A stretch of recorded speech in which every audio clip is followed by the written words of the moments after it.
یقینا دا درد یوازې د حاجي صاحب ته نه دی، دا موږ ټولو مسلمانانو ته دی، ځکه دغه شانتې مرګ هغه په هېڅ دین کې نشته دی او دا شانتې کار کول هغه د فرعون کار و.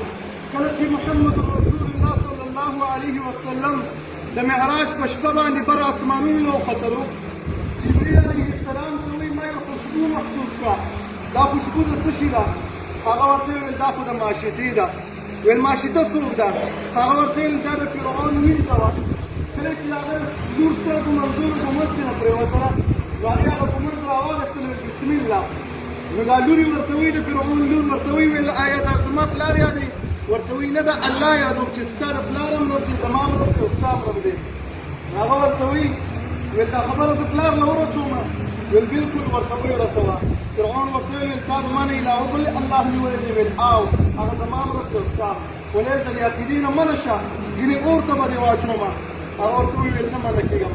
یو غټ کړی یې وغوښتلو او په هغې کې ول اول یو بچی واچولو، بیا بل واچولو، بیا بل او اخره کې دا واچوله. نو په دغې ټایم کې چې کله دې اور واچولو، ورته ویل زړه باندې مې څه خواهش شته؟ هغه ورته ویل آو. ویل زړه باندې مې دا خواهش چې د دې بچو او زما هډوکي یو ځای راټول کړو، په کفن کې بند کړه. ویل دا هغه د معاشقې خوشبو ده چې الله سبحانه وتعالی تا ته در وسوله.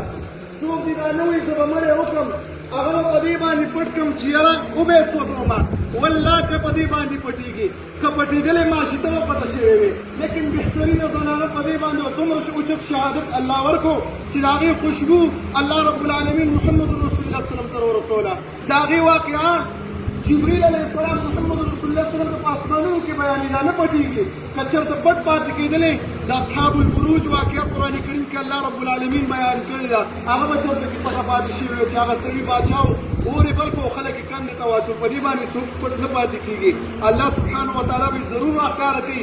الله رب العالمین دې دا انسان ذلیله کړي چا چې راکار کړی دی، او د دې حدیث لپاره د خیر دعا کوو چې رب العالمین دې له صبر ورکړه. رب العالمین زړه باندې رب العالمین صبر پردې راولي. رب العالمین اله العالمین د دې عمل په وجه باندې ته نه راضي شه.